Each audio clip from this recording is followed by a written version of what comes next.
Hi everybody. I have made a tablecloth for my niece, and I made it out of 8 3/8 inch squares, and there's it measures 60 inches by 74 inches. So after I get my lace on, it'll be like 63 inches by 77 inches because it has 3-inch lace. So anyway, what I'm doing right here is I wanted to add English paper piecing hexagons to it. And they will go in the middle of every 4 squares where they meet, every 4 different squares. There's like intersections.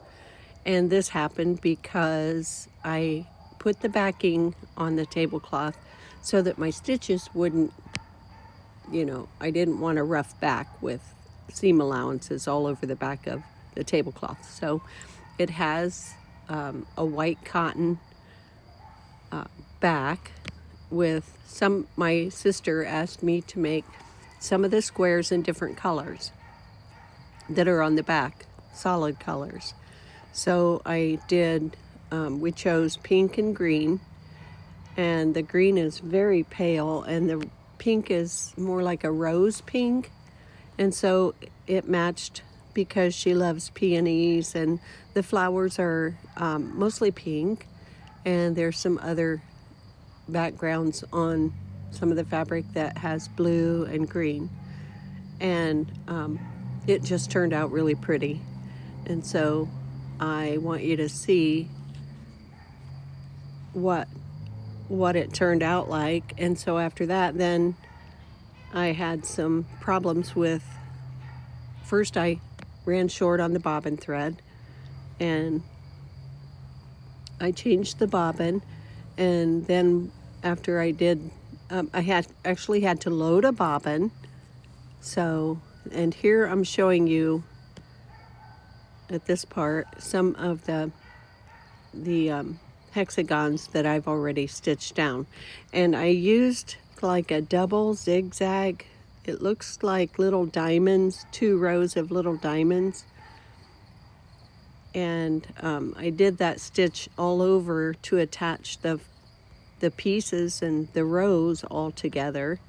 And so I decided to do the same stitch with the hexagons, and it turned out really neat. So if you want to zoom in, you can see the hexes when I finished them here. I'm holding one in my hand there, and one I almost put on here in a second. You'll see it. I almost started sewing it with the paper hexagon stencil still inside, and I really didn't want them sewn down with paper in them. So they'll, if you sew them good enough, they, when you baste the fabric to the stencil for the hexagon, then you will see, then it should be easy to hold the stitches, the basting, while after you take the paper out. I like the paper out when I'm sewing them.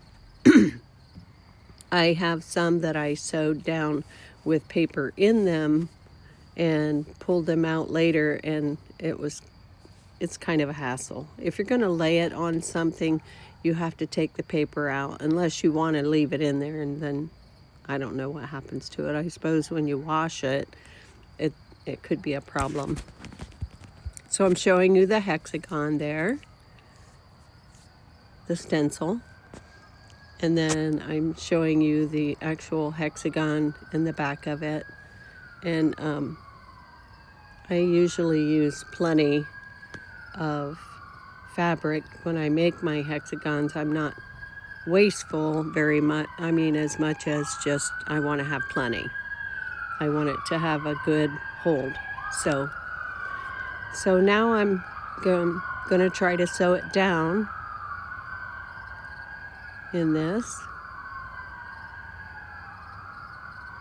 And then I think at one point here, yeah, I'm running low on bobbin thread. So I have to make sure that I don't trim anything but thread when I'm underneath the bottom.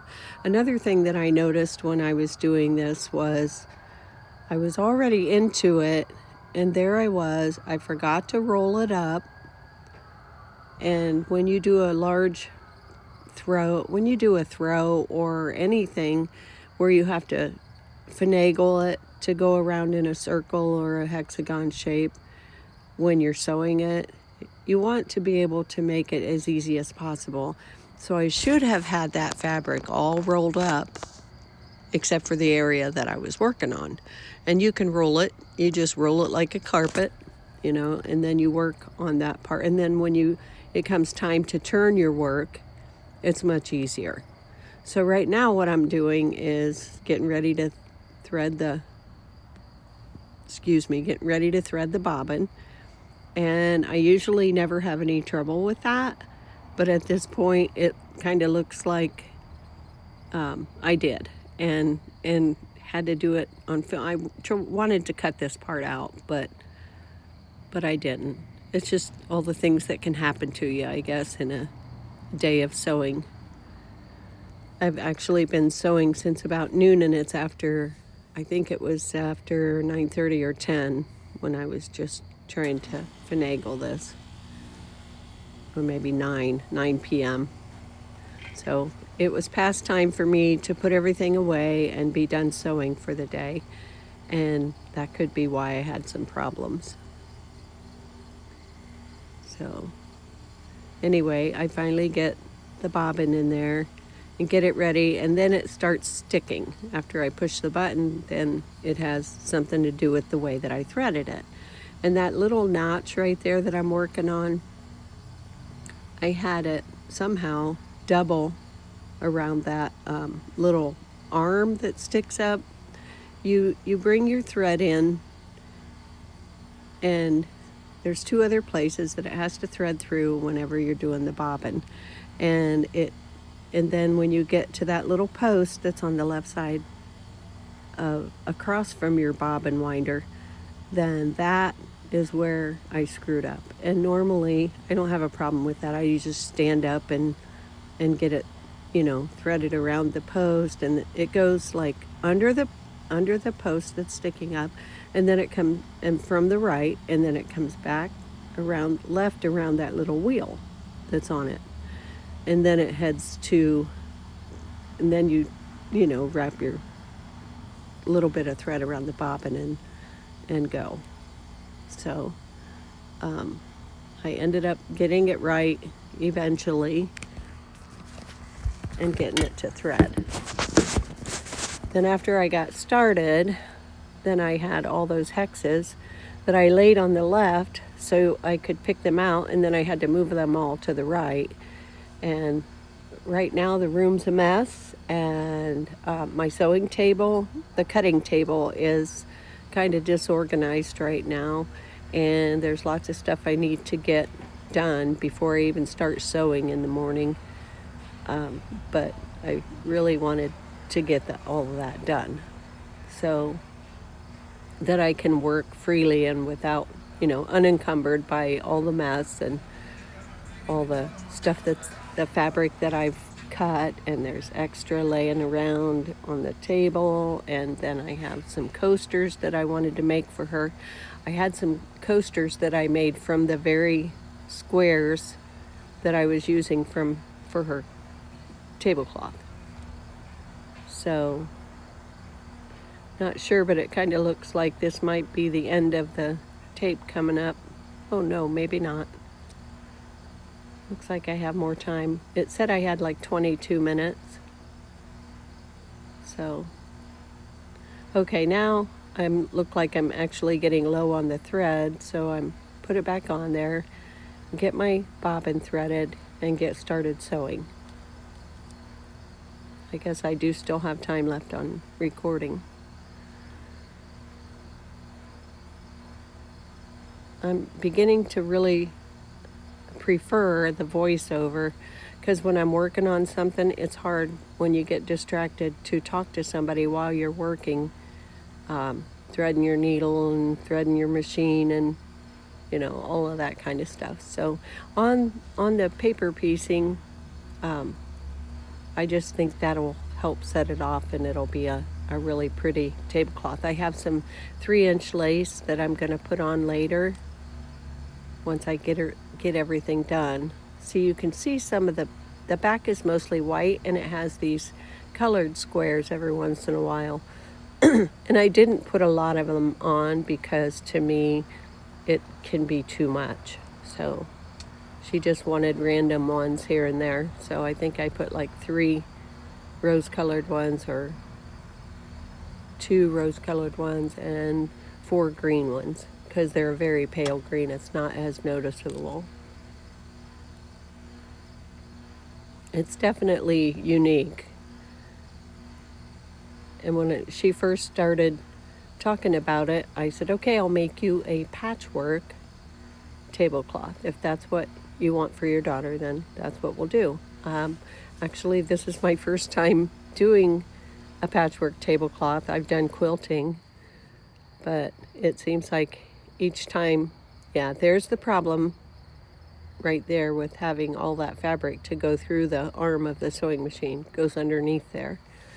So I struggled with that, but it's okay. It worked out. It just makes you tired because your arms are tired from tugging and pulling and holding the fabric. And if I had just rolled it up, tomorrow morning I'll do another one, and I'll have more of them done, and I'll roll it up, and so it will be neater to work with.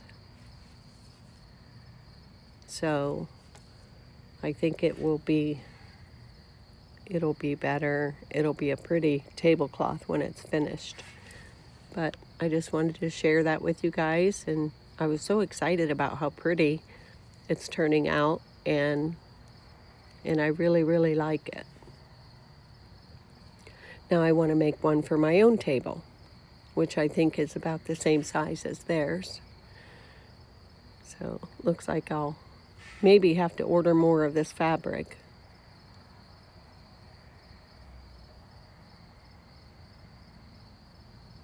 Okay, she's, and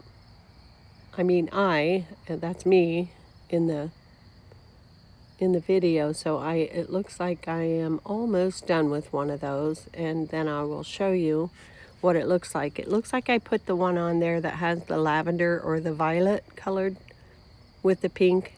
It has some violet colored roses or leaves or something on it.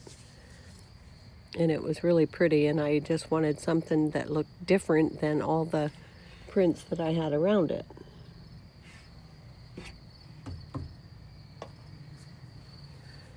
So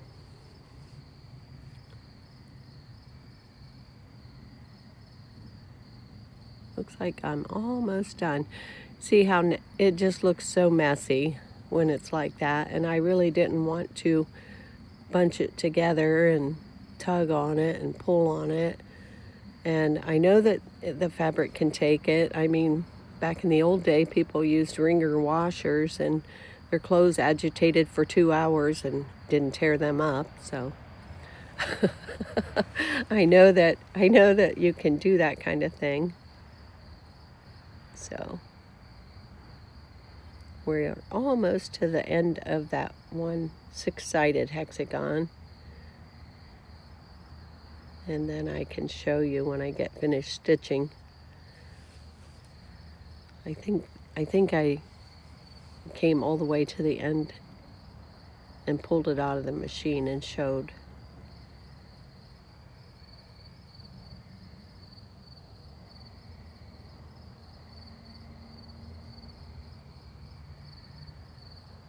Okay, almost done.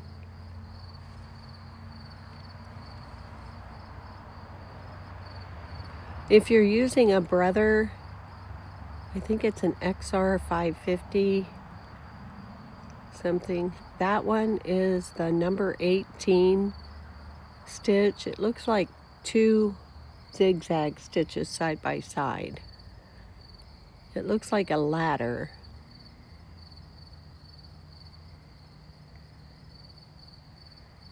And I'm trimming the thread under there. I didn't want to trim any fabric, so I was trying to see what I was doing. Excuse me.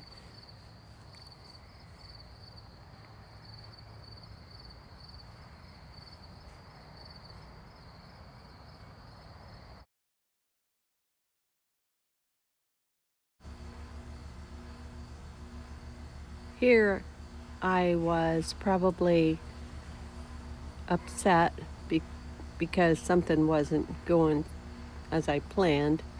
And so,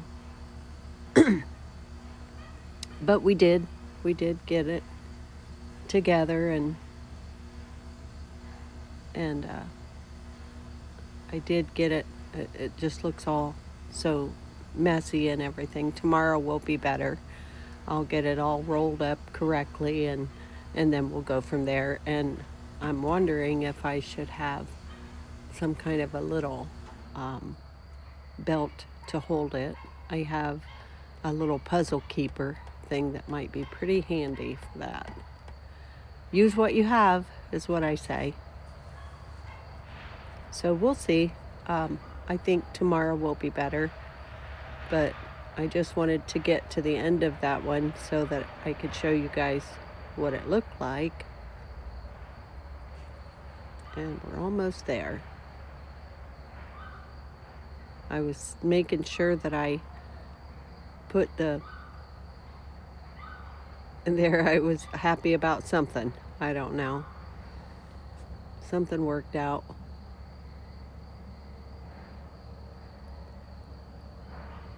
When I recorded the video, I didn't put the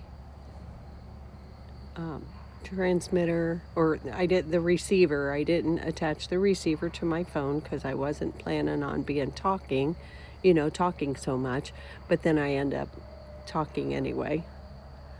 So I guess I should always work alone because I talk to myself.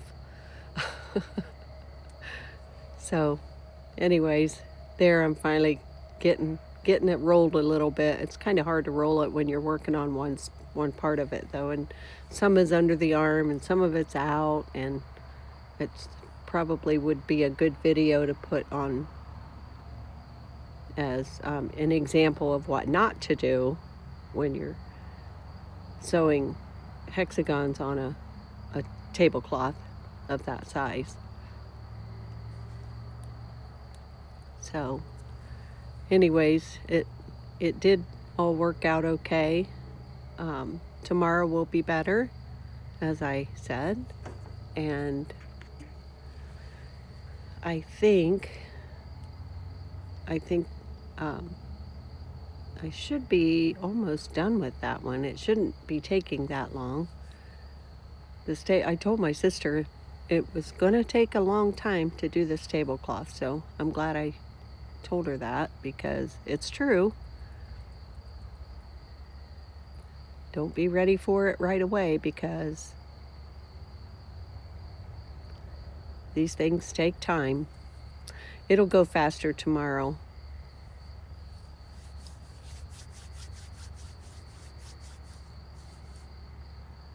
Okay, I thought for sure maybe it was done, but looks like I have the 6th side now of the little hexagon. When I got done with it, I took a picture of it, and or just, when I was finished with a few of the hexagons, I took a picture of the stitching up close and sent it to my sister, and she loves it, and so I'm sure they'll be happy with it. And the machine is still moving. I see the needle going up and down. So when I started this project, I made sure that I had everything together and that I was going to need, but again,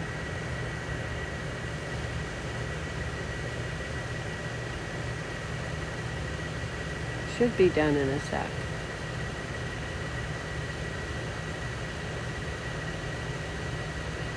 I think I'm gonna cut it right here because I hear the AC unit running. I came outside to record because I thought it would be quieter. My husband has the TV on in there in the living room, and I thought I would just block out the sound. And I come outside to record this, and there's hundreds of sirens going. We live in a small town, and you wouldn't think there'd be that many sirens, but if there's an accident, there's a lot of sirens. And then now the AC unit is running. So hopefully you can hear this. I will check it later and make sure that it recorded okay.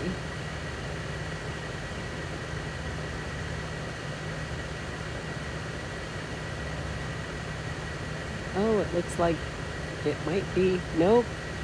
We're going for the scissors again. Oh, maybe it is. We trimmed the threads. So then we're going to trim the bobbin thread. And then hopefully that one will be done.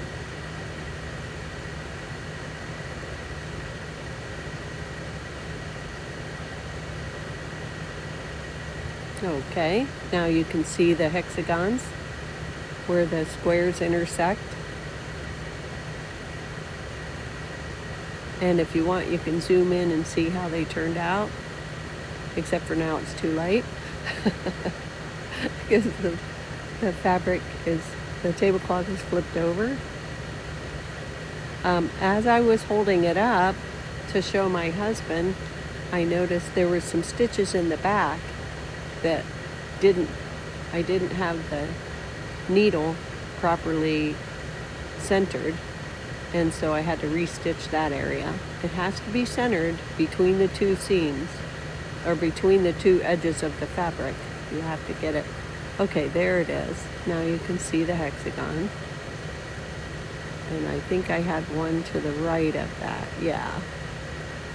And then there will be one at each corner. Not on the outside, but on the inside. On the outside will just be the lace. So all the intersections on the inside all across will have the hexagons. Thank you and good night.